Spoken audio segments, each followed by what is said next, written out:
Hi കൂട്ടുകാരെ, പുതിയൊരു വീഡിയോയിലേക്ക് എല്ലാവർക്കും സ്വാഗതം. അങ്ങനെ സൂര്യക്ക് അസുഖം പിടിച്ച് കിടക്കുന്ന സമയത്ത് നന്ദിനിയോട് ഒരുപാട് ക്രൂരതകൾ പത്മയും വിജയും ഇന്ദ്രജയും കൂടി ചെയ്യുന്നുണ്ടല്ലോ.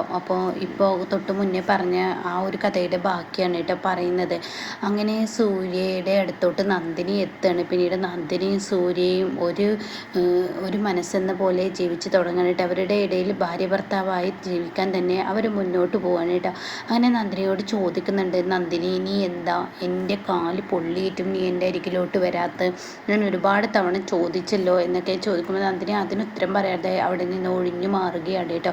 എന്നാൽ ഈ സമയം രാജു ആണെങ്കിലോ സൂര്യക്ക് ചായയുമായി വരികയാണ്. അപ്പോൾ രാജുവിനോട് ചോദിക്കുകയാണ്, രാജുവേട്ടാ എന്നോട് രാജുവേട്ടൻ ഇന്നേ വരെ കള്ളം പറഞ്ഞിട്ടില്ല, അതാണ് എൻ്റെ വിശ്വാസം. അതുകൊണ്ട് രാജുവേട്ടനോട് ഞാനൊരു കാര്യം ചോദിക്കട്ടെ? അത് കേട്ടോടെ തന്നെ ചോദിക്ക് സൂര്യ സാർ, എന്താ വേണ്ടെങ്കിൽ എന്ത് വേണമെങ്കിലും ചോദിച്ചാൽ പറയാം. രാജുവേട്ടൻ എന്നെ അരികിലോട്ട് വരാതിരിക്കാനുള്ള കാരണം എന്താണ്? നന്ദിനിയും എൻ്റെ അരികിലോട്ട് വന്നില്ല. ഞാൻ ഈ രണ്ട് കാലും പൊള്ളി മറ്റുള്ളവർക്ക് മുന്നിൽ എനിക്ക് എത്താൻ കഴിയാതെ നിങ്ങളെ കാണാതെ ഞാൻ എത്രമാത്രം ബുദ്ധിമുട്ടിയെന്ന് നിങ്ങൾക്കറിയില്ലേ? അപ്പോൾ നിങ്ങൾ രണ്ടുപേരും എൻ്റെ മുന്നിലോട്ട് വരാതിരുന്നത് എന്താ എന്ന് ചോദിക്കാനിട്ട്. അത് കേട്ടോടെ തന്നെ, മോനെ നീ വിചാരിക്കുന്നത് പോലെ നിന്നിലോട്ട് വരണമെന്ന് ഞങ്ങൾക്ക് ആഗ്രഹമുണ്ട്, പക്ഷേ നിന്നിലോട്ട് വരാനുള്ള ആ ഒരു കഴിവ് ഞങ്ങളിൽ ഉണ്ടായില്ല. രാജേട്ടാ സത്യം പറ, ഇവിടെ എന്താണ് നടന്നത്? എൻ്റെ കാല് പൊള്ളിയതിന് ശേഷം ഇവിടെ ഉണ്ടായ കാര്യങ്ങൾ പറയാൻ വേണ്ടി പറയാൻ കേട്ടോ. അങ്ങനെ ഈ സമയം രാജു പറയാണ്, അന്ന് ഇവിടെ പടക്കം പൊട്ടിക്കലും പൂത്തിരി കത്തിക്കലൊക്കെ ഉണ്ടായല്ലോ, നന്ദിനിയുടെ വീട്ടുകാരെല്ലാവരും വന്നല്ലോ. അങ്ങനെ സൂര്യ സാറ് അങ്ങോട്ടേക്ക് പടക്കം എടുക്കാൻ പോകുന്ന സമയത്ത് നന്ദിനിയുടെ അച്ഛനും സുദേവനും ഒപ്പം വന്നല്ലോ. ആ സമയമാണല്ലോ ഇന്ദ്രജ അതിനിടയ്ക്ക് വന്നിട്ട് പടക്കം പൊട്ടിച്ചത്.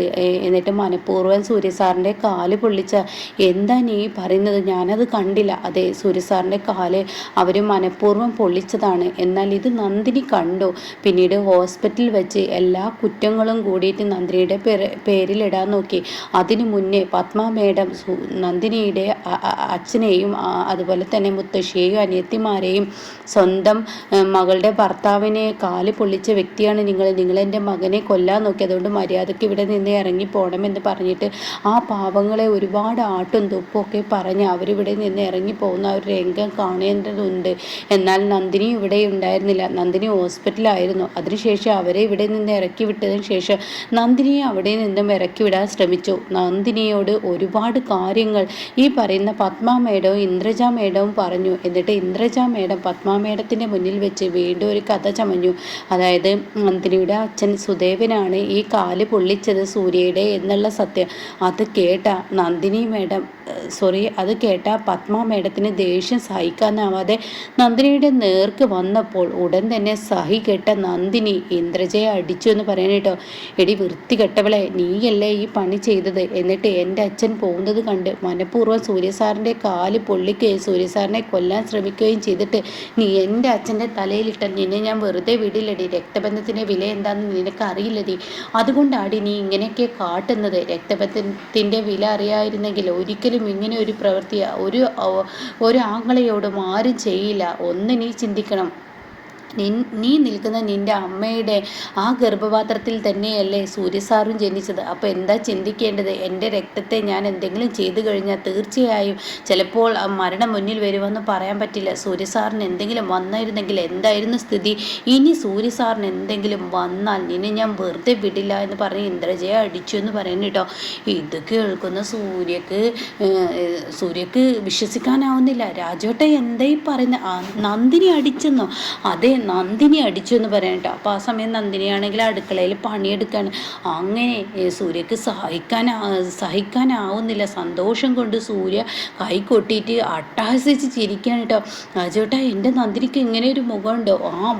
ആ മോനെ ഞാൻ പോലും പേടിച്ചു പോയി. അതിനുശേഷം വീട്ടിൽ വന്ന നന്ദിനിയെ ഈ വീട്ടിൽ നിന്നും ഇന്ദ്രജ മേഡവും അതുപോലെ തന്നെ പത്മ മേഡവും ആട്ടിയിറക്കാൻ ശ്രമിച്ചപ്പോൾ സൂര്യ സാറിനെ കണ്ടല്ലാതെ ഈ താലി എൻ്റെ കഴുത്തിൽ സൂര്യ സാറ് കെട്ടിയിട്ടുണ്ടെങ്കിൽ, ഞാൻ അവരുടെ ഭാര്യയാണെങ്കിൽ ഞാൻ ഇവിടെ നിന്ന് ഇറങ്ങിപ്പോയില്ല എന്ന് പറഞ്ഞിട്ട് പത്മ മേഡത്തിൻ്റെ നേർക്ക് നന്ദിനി ഒരു വിരൽ ചൂണ്ടിയിട്ടുണ്ട്. അതിൽ പത്മ മേഡം പേടിച്ചു പോയി.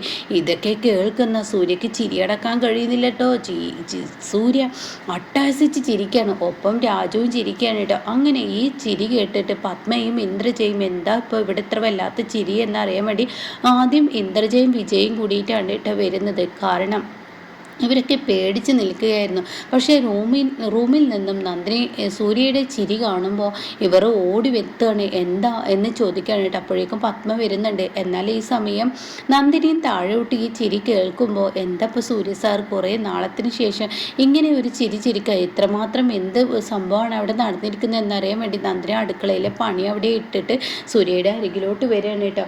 അങ്ങനെ നന്ദിനി സൂര്യയുടെ അരികിലോട്ട് വരുമ്പോഴേക്കും ഇപ്പുറത്തെ ഇന്ദ്രജയും വിജയും വന്നിട്ട് എന്താ കുഞ്ഞളിയ ഇത്ര വല്ലാതെ ചിരിക്കുന്നത്, അത് എനിക്കും കൂടി ഒന്ന് അറിയായിരുന്നു എന്ന് പറയുന്നു കേട്ടോ. അപ്പോഴേക്കും പത്മയും നന്ദിനിയും അവിടെ എത്തി. അപ്പോൾ ഉടൻ തന്നെ സൂര്യ പറയണ ഒന്നിങ്ങ് വന്ന ഇന്ദ്രജ.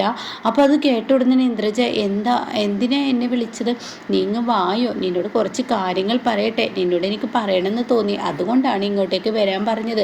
അപ്പോൾ അത് കേട്ട ഉടൻ തന്നെ എന്തിനാ സൂര്യ നീ എന്നെ വിളിക്കുന്നത്, പറയട്ടെ, എന്തായാലും നീ ആള് കൊള്ള, നീ ആള് ഉഷാറാണ്, എന്നാലും ഞാൻ നിന്നെക്കുറിച്ച് ഇങ്ങനെയൊന്നും വിചാരിച്ചില്ല എന്നങ്ങ് പറഞ്ഞ് സൂര്യ ഇന്ദ്രജയെ തൻ്റെ അരികിലോട്ട് വിളിച്ചതും ഇന്ദ്രജ വന്ന പാടെ കാരണം നോക്കി ഒന്നങ്ങ് കൊടുക്കണം കേട്ടോ.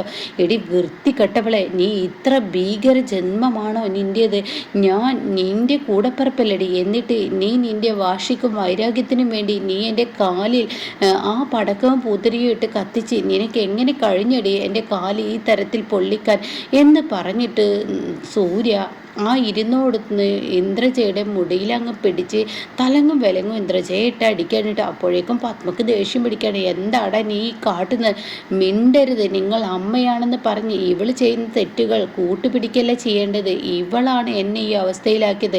ഇന്നിപ്പോൾ ഞാൻ ഈ ബെഡിൽ കാലും നീട്ടി ഇരിക്കുന്നുണ്ടെങ്കിൽ, 2 കാലിൽ എനിക്ക് മുറിവ് സംഭവിച്ചിട്ടുണ്ടെങ്കിൽ ഇവളാണ് ഇതിന് കാരണക്കാരി, ഇവളാണ് എൻ്റെ കാല് ഈ അവസ്ഥയിൽ പൊള്ളിപ്പിച്ചത്, ഇവളൊറ്റൊരുത്തി എന്നങ്ങ് പറയാനിട്ടോ.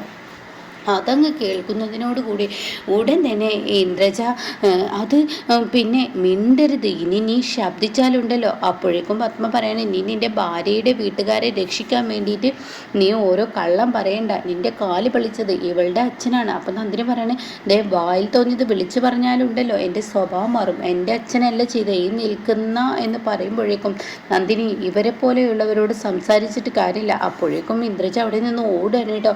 അങ്ങനെ പത്മ പറയാൻ ഇവനെ എല്ലാം ഇപ്പോൾ ഇവളാണ്, എടി നിനക്ക് ഞാൻ വെച്ചിട്ടുണ്ട്, ഇവളുടെ മുടിനാരിൽ പോലും ഇനി തൊടില്ല.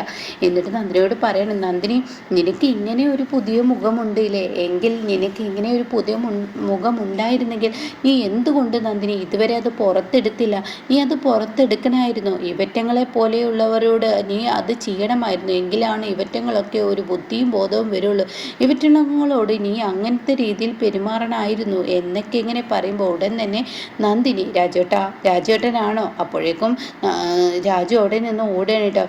സൂര്യ സാർ, രാജുവേട്ടൻ പറയുന്ന വാക്കുകൾ കേട്ട് വെറുതെ ഇവിടെയുള്ളവരോട് വഴക്കുണ്ടാക്കണ്ട, അത് വീണ്ടും പ്രശ്നങ്ങളിലാവും. എന്ത് പ്രശ്നം? എൻ്റെ കാലിന് സുഖമാവട്ടെ, എൻ്റെ അച്ഛനൊന്നങ്ങ് എത്തിക്കോട്ടെ, പിന്നീട് എൻ്റെ കളി എന്താണെന്ന് അറിയാൻ ഇരിക്കുന്നേ ഉള്ളൂ. നിന്നെ ഇത്രയും ക്രൂരതകൾ ചെയ്തിട്ടും നീ എന്തിനാണ് അവരെ പോലെയുള്ളവരോട് സപ്പോർട്ട് ചെയ്യുന്നത്? ഈ നിൽക്കുന്ന ഈ വൃത്തികെട്ടവർ ഒന്ന് പറഞ്ഞ 4 അടി അവരുടെ മുഖത്തോട്ട് അടിക്കണം, എങ്കിൽ മാത്രമാണ് ഇവർക്കൊക്കെ മനുഷ്യ സ്വഭാവം ഉണ്ടാവത്തുള്ളൂ എന്നിങ്ങനെ സൂര്യ പറഞ്ഞു കൊടുക്കുന്നുണ്ട് കേട്ടോ നന്ദിനിക്ക്.